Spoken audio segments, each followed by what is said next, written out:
We first mark the midpoint of the lip columellar crease. The height of the philtral column is marked on the non-cleft side.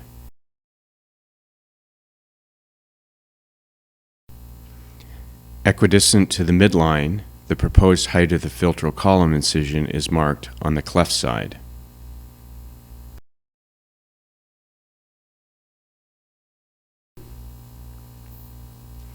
The alar insertion point is marked where the nostril margin meets the alar crease.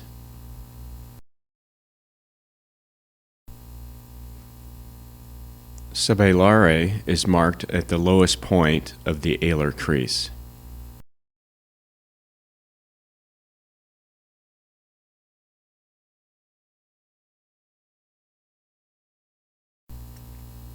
The alar insertion point is marked on the cleft side.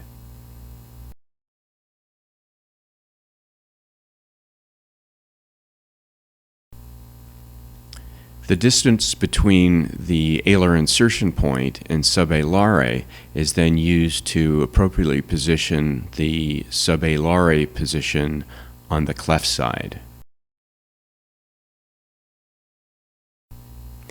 The medial point of closure in the nostril sill is placed along the lip columellar crease within the nostril sill.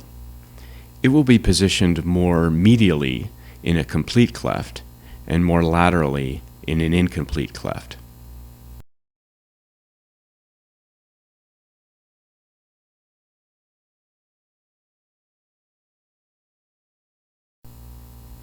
Symmetric to the medial point of closure in the nostril sill, a reference point is placed in the non-cleft side nostril sill.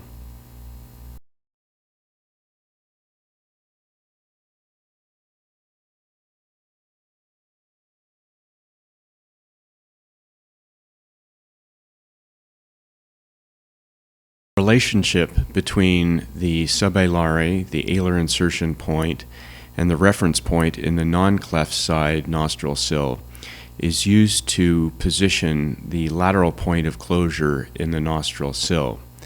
However, the definite position of this point is relative to the medial point of closure in the sill.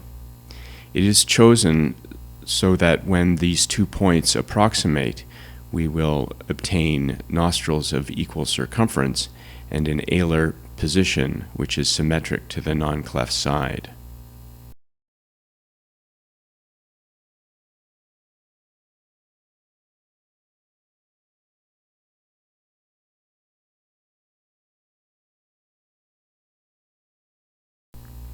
The trough of Cupid's bow is marked in the vermilion cutaneous junction.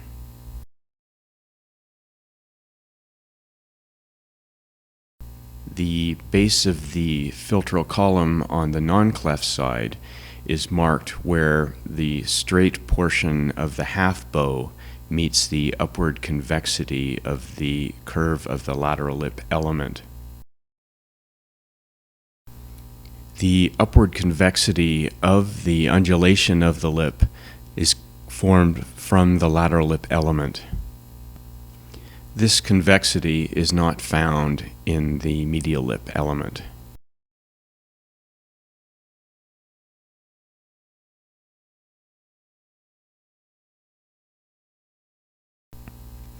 The base of the philtral column incision on the medial lip element is placed in a symmetric position.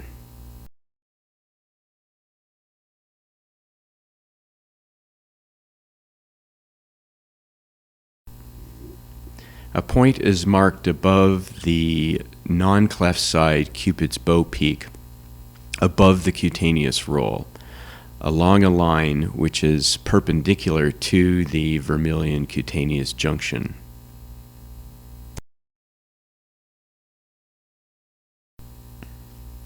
In a similar fashion, a point is marked above the cleft side peak of Cupid's bow, above the cutaneous roll.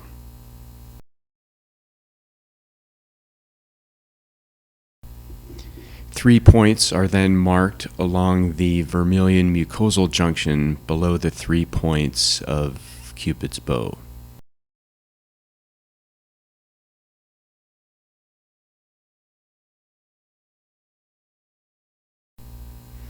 The total lip height is measured on the non-cleft side from the point above the roll to the height of the philtral column.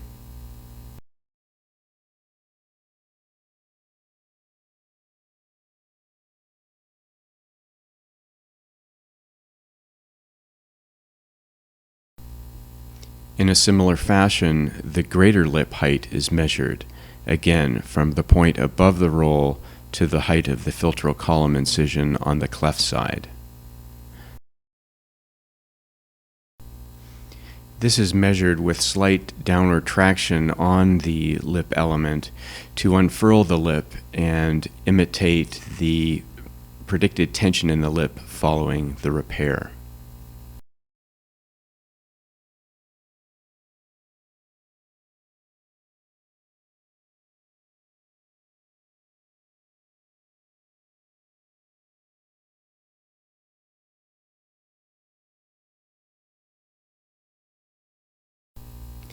The total lip height minus the greater lip height less 1 millimeter gives us the base width of the inferior triangle if required.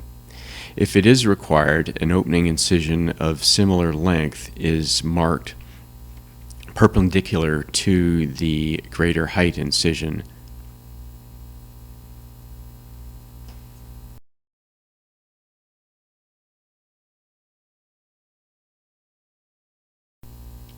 This completes the medial lip element markings.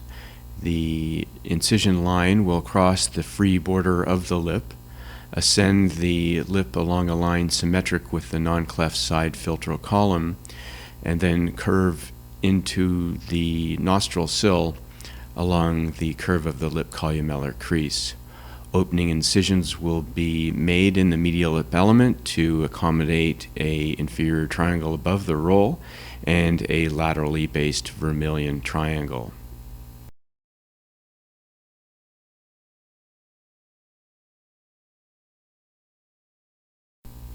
The base of the philtral column incision on the lateral lip element is marked according to Nordhoff. It is marked on the vermilion cutaneous junction at a point where the cutaneous roll and the vermilion mucosal junction begin to converge medially.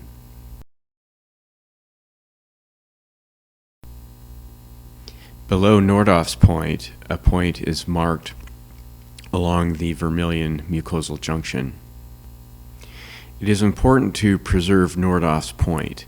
Moving this point any further laterally will shorten the lateral lip element in its transverse dimension and will discard the natural upward convexity of the lateral lip element.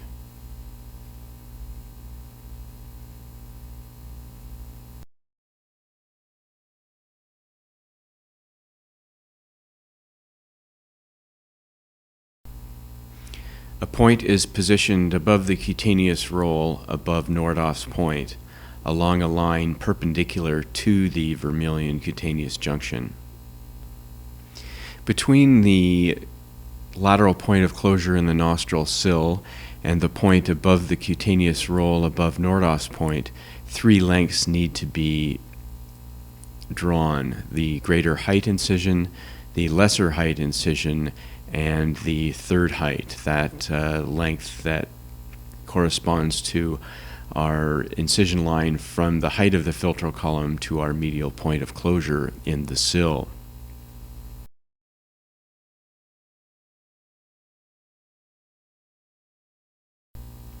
This is most easily achieved by placing the caliper, which corresponds to the greater height, placed on the lateral lip element, the lesser lip height distance away from our point above the roll, and the third height distance away from our lateral point of closure in the nostril sill. The cutaneous markings of the lateral lip element are now complete. We have 3 lengths: the base width of the inferior triangle, the greater height incision, and the third height, as well as the vertical incision line across the cutaneous roll. A laterally based vermilion triangle from the lateral lip element of appropriate size is used to augment the deficiency of vermilion height of the medial lip element.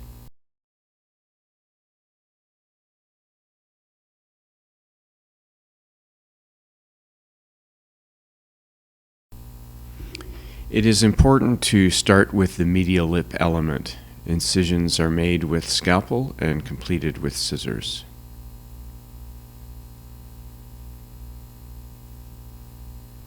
The vertical mucosal incision is initiated at that point of tension where the mucosa joins the alveolus.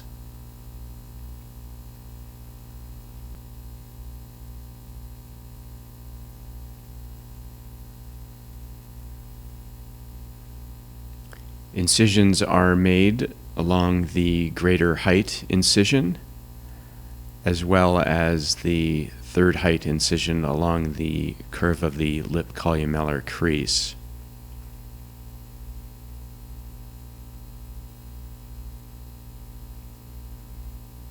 This latter incision continues intranasally along the caudal margin of the septum for a distance of about 12 millimeters.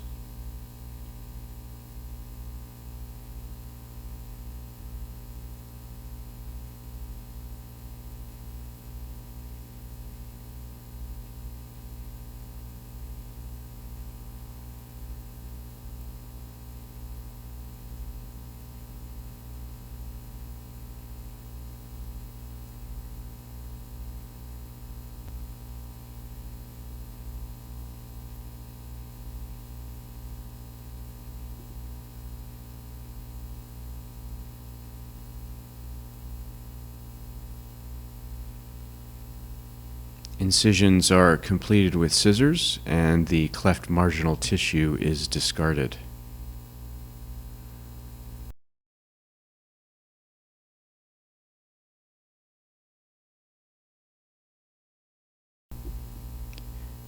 Dissection at the cleft margin separates 3 layers for closure. Specifically, the muscle is separated from the overlying skin, the underlying mucosa, and from the vermilion. At the upper aspect of the muscle, the muscular attachment from the base of the columella is divided.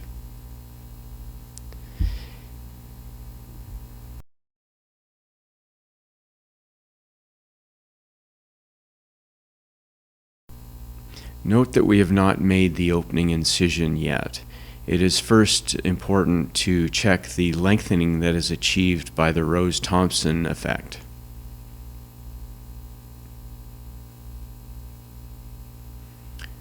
If this is insufficient to level the bow, then we do commit to the opening incision as designed.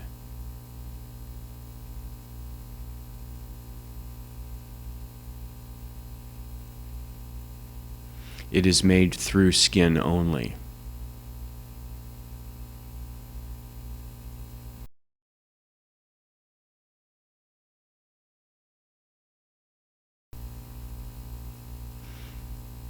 The columellar base is centralized and the bow is leveled.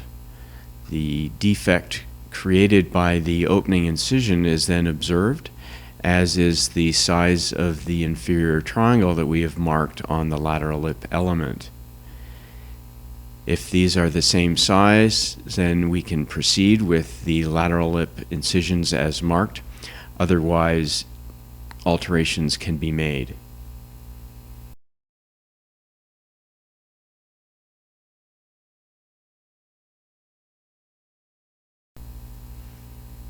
The anterior nasal spine is identified, and soft tissue attachments between the anterior nasal spine and the caudal septum are divided.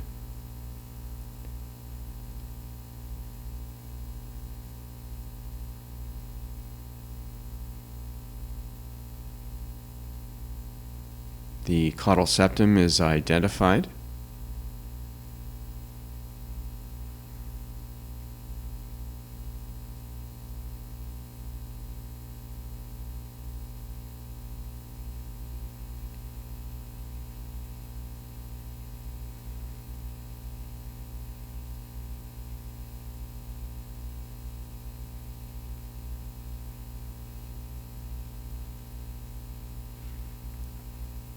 subperitoneal dissection is made on the non-cleft side of the septum.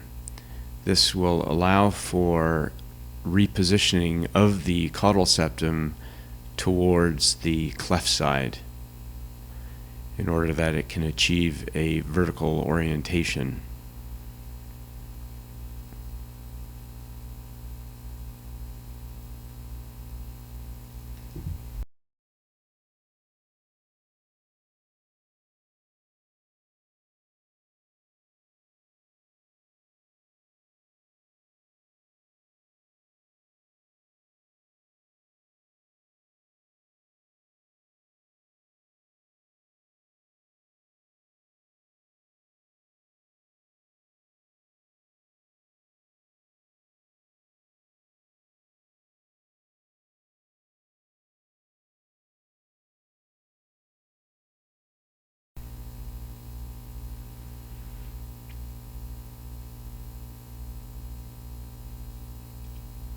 In a complete cleft, I generally start with the mucosal incisions and release the lateral lip element and alar base from the premaxilla.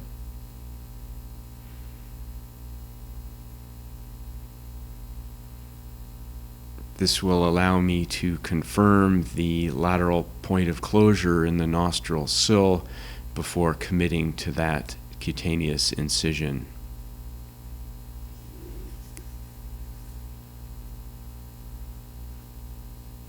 The intranasal incision, the vertical lip incision, and the upper buccal sulcus relaxing incision all meet at that lateral point of tension where the lateral lip element meets the alveolus.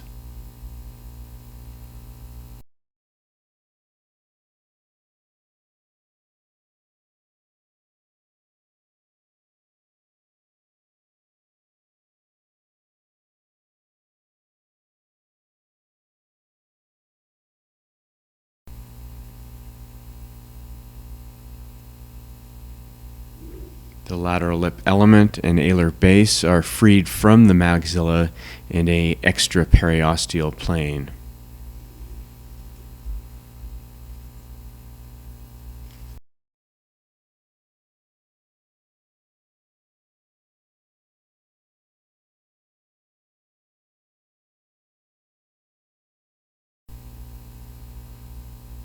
Mobilization of the lateral base of the nose is achieved with a extraperiosteal dissection below the alar base, as well as a periosteal release along the piriform margin. This extends above the level of the attachment of the lower lateral cartilage accessory cartilage complex to the piriform margin, and this is at the level of the inferior turbinate.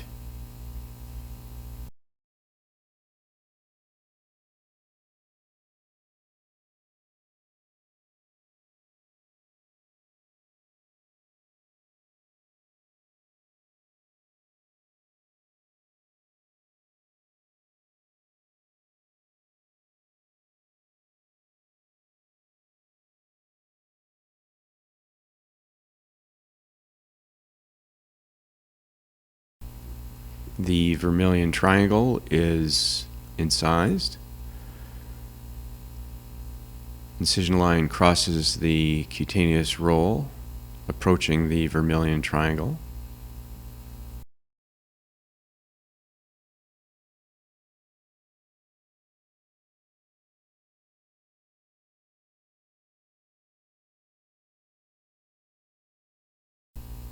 The size of the inferior triangle is reconfirmed and is incised.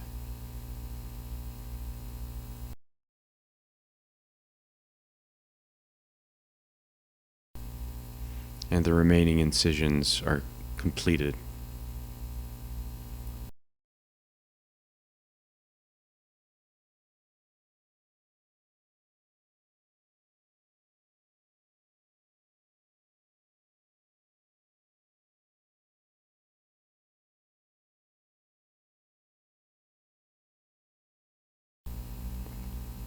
prior to incising the third height incision, the lateral point of closure in the sill is reconfirmed, assuring nostrils of equal circumference and symmetric alar bases.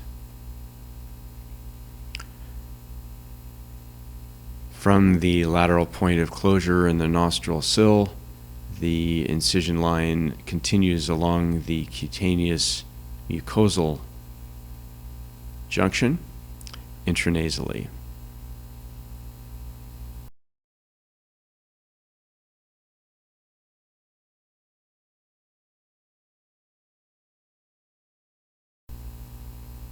Cleft marginal tissues are discarded.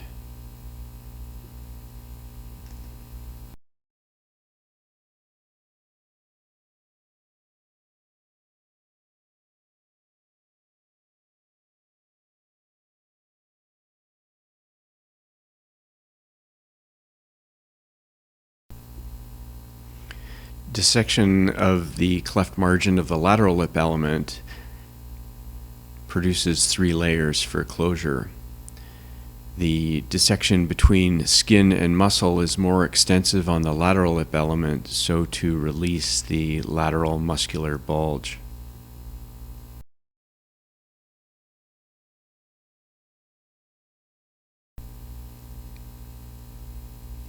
A internal nasal valve plication suture is placed with anteromedial traction on the cleft side dome.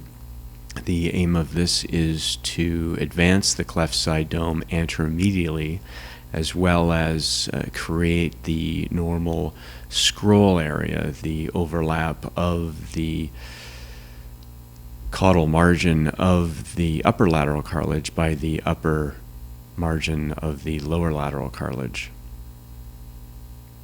This is a horizontal mattress suture placed with the knot in the depth of the scroll.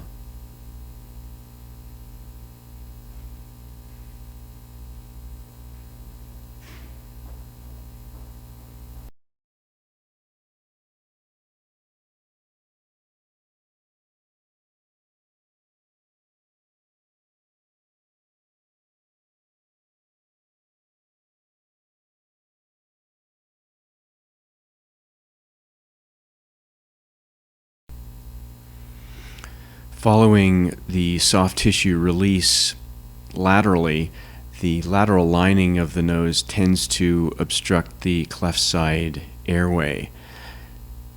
Alar transfixion sutures are placed with the goal of lateralizing the lateral internal nasal lining.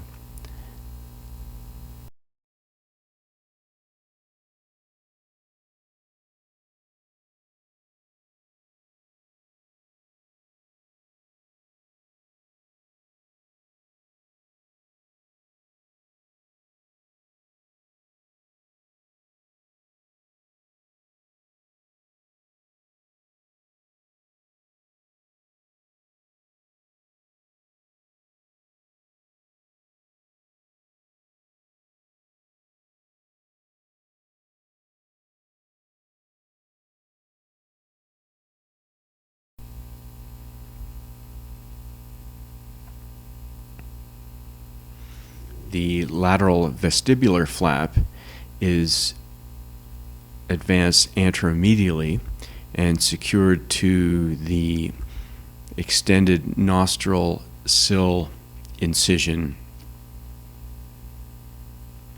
along the base of the caudal septum.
a opening incision along the vermilion mucosal junction is made to receive the lateral vermilion flap.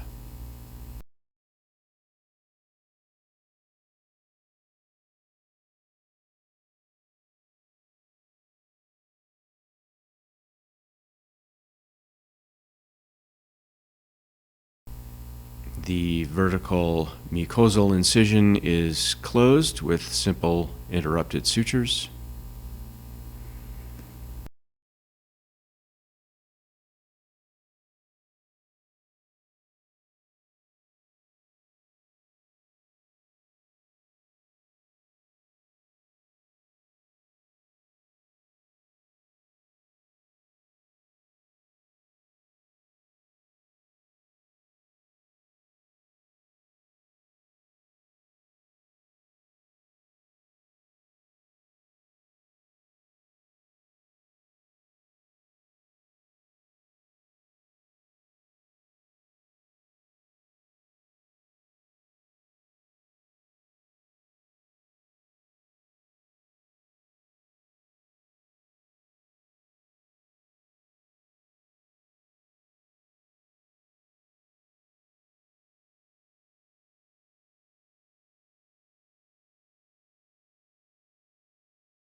Muscle is approximated in a end-to-end fashion with simple interrupted sutures.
Skin closure is accomplished with simple interrupted sutures, completing the repair.